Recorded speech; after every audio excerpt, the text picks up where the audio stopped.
What's going on? It's your boy Iman, and we are at Hit Cave Studios. Man, you are now tuned in to Stay on TV. I mean, good, shout out the hood, I know it ain't safe for me. I've been on beast mode, I've been killing the game, do not wait for me. Please do not wait for me. Somebody pray for me.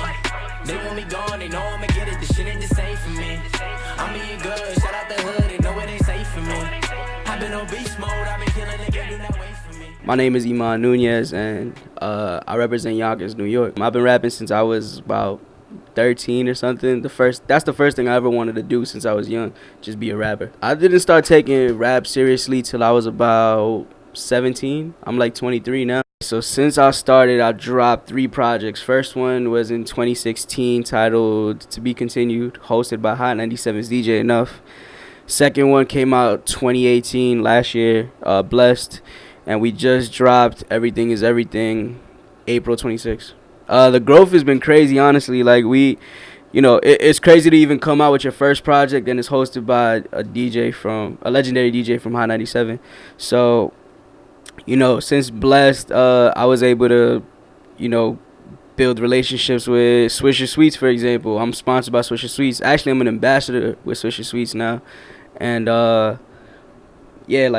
just see little things like that, selling out my own headlining shows. And I did my first headlining show in SOBs last year in October, and we just did another headlining show in Brooklyn, in Williamsburg, the Knitting Factory, and we sold that one out too. So it's just been crazy to see all of this happen. I mean, to sell out shows is like the greatest feeling ever, because I was always opening for bigger artists like 21 Savage, P&B Rock, or, all those type of people.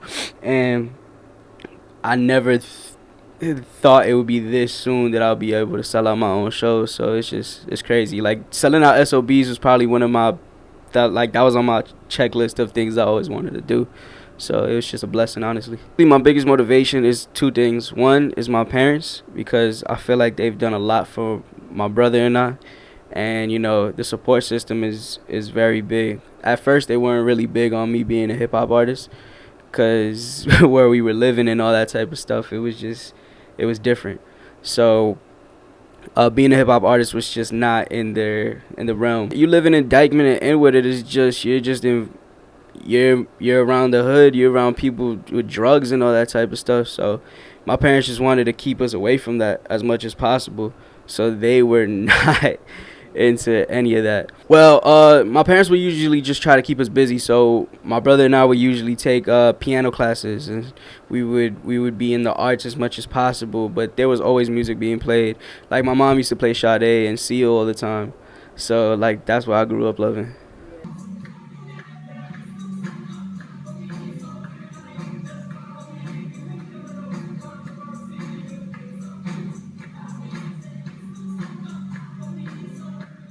My parents are super proud of me now. Like, they see how real this really is, and they show up to all the shows as much as possible. I usually see my mom front row and stuff, so it's pretty cool. Alright, so my overall purpose, I want to be a legend. I want to be able to to have people connect to the words that I'm saying. I always felt that, like, the people that I looked up to, they literally made an impact for me.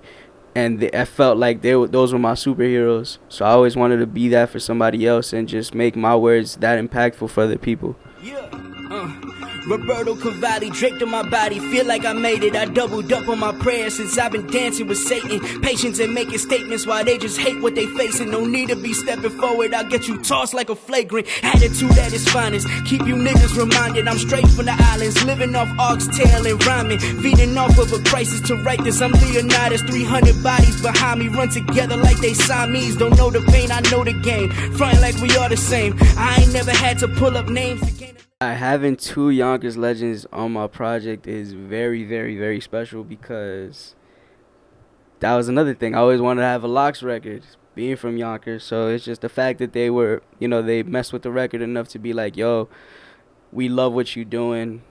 We got you with this one. And it's even more special because it was produced by Sav the Genius, who's also from Yonkers. So it was just an all-around Yonkers track that was just special. And I feel like as time goes on, it would just be a legendary record for the city. I pick my features strategically. I just envision who I hear on certain records, or I would have a certain task of what I want somebody to do for that specific record. The way that I get ready for my shows, I usually practice 2 or 3 times a week, like 2 months prior to the show, and just we do nonstop rehearsals and do it like till we get it right. It would just be hours and hours and hours. It just takes a lot of time. I think doing the shows is definitely one of the most exciting things, because it's like an adrenaline rush that you feel when you up there, because it's just like I said, there's like, you got hundreds of people there for you, and that's like an amazing feeling. So I feel like at all times, a lot of people don't really take their performance level, like they don't take it that serious, and I feel like that's one of the most important things, because people need to feel like they're in an experience, like be there with you. And a lot of people like to rap over their 2 tracks, like where you can hear their lyrics in the song and stuff, and I don't like doing that. I like just having the beat and you could just hear me, because I'm there with you. Okay, whenever I'm making a video, I usually have a lot of creative input. There's times that I'm completely lost in what I want to do, or I feel like I do not have the the right amount of funds to do what I want to do, because my mind is always like on something else. Like I always want to do all these things, but it's like I know it's all about timing. And sometimes we could use Puma, for example, who shot Pay For It or shot Holy and stuff.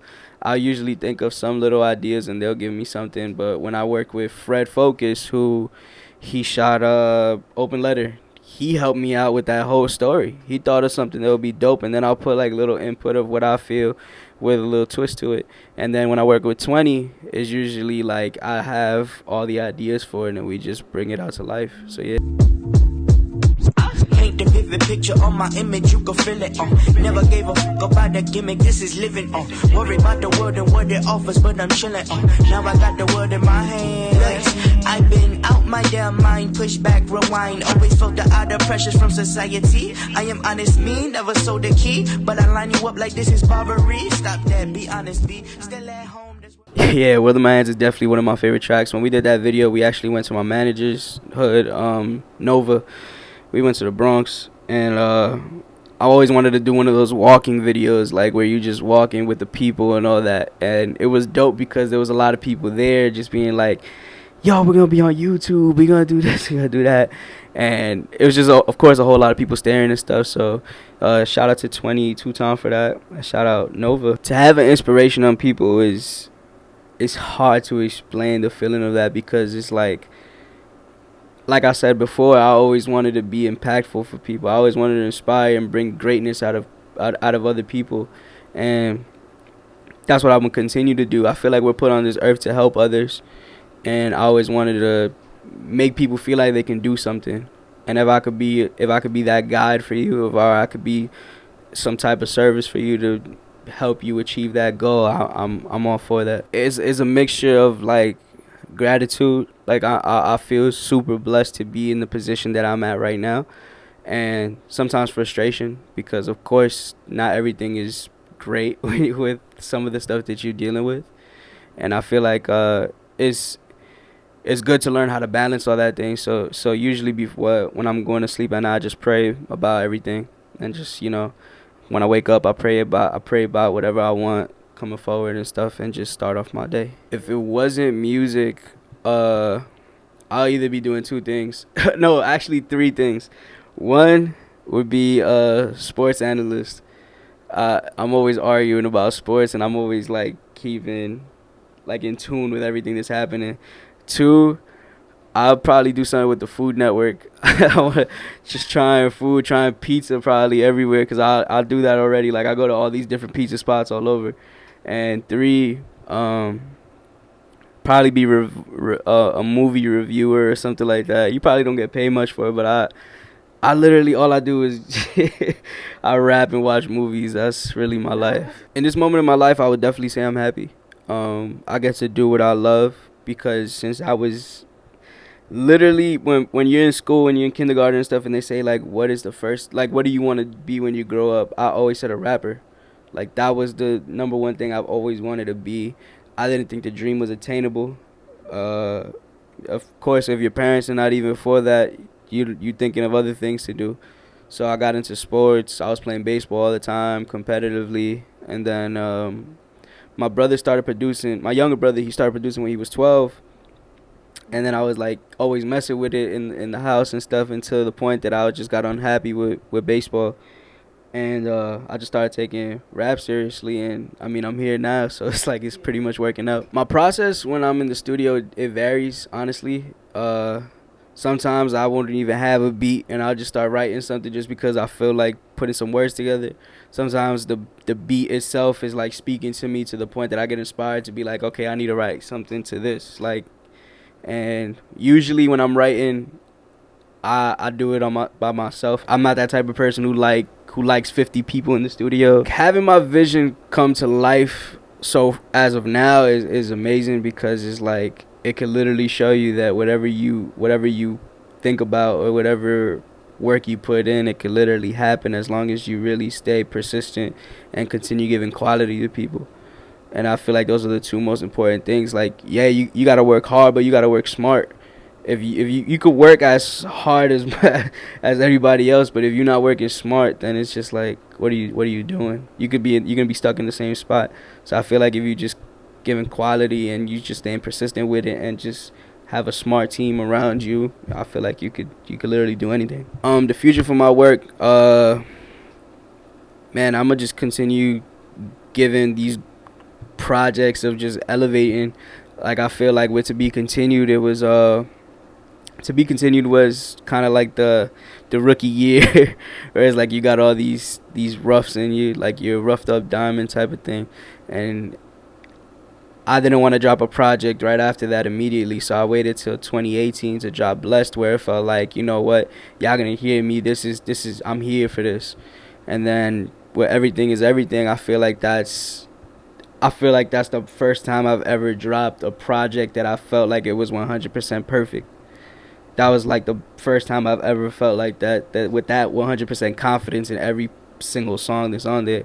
So I just want to continuously evolve and continuously give people the best of me as much as possible. For me to get to the point that I felt 100% confident with Everything Is Everything was like just really focusing on these songs. Like, whenever I'm working on projects, I usually do a whole bunch of songs, and there's usually a couple of them that stick out the most to me, and I would sit with those for like weeks and months and just like try to evolve it as much as possible. And it'll get to the point that is either I wouldn't like the song anymore, or I'll just be like, yo, like, this is it, we need to do something with this.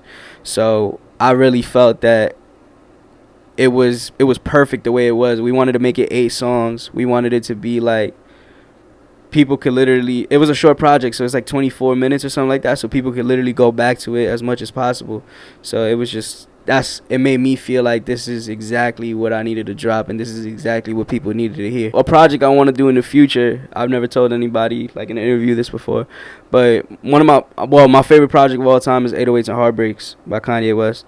And I always wanted to make my own version of that project, of just like we could take it somewhere like that, cause like I can't really sing like all these guys, but I got certain tones that I could use and all that type of thing. So I always wanted to just play around with that idea. I would like to shout out Rondon, The Religion, Josh, Nova, Len, JoJo Beats, even the features on it, Styles P, Sheek, Louch, Osmond Benjamin, Sav the Genius.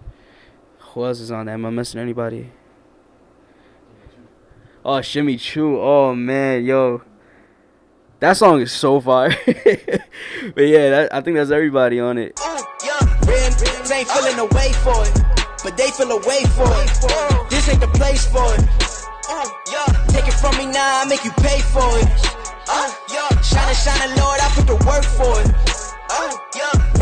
They ain't feeling the way for it, but they feel a way for it. Heard about it, let me tell you about it. Ain't no other option, get it through your noggin. Never greedy, always feed the needy. I'm from different breeding, you ain't gonna beat me.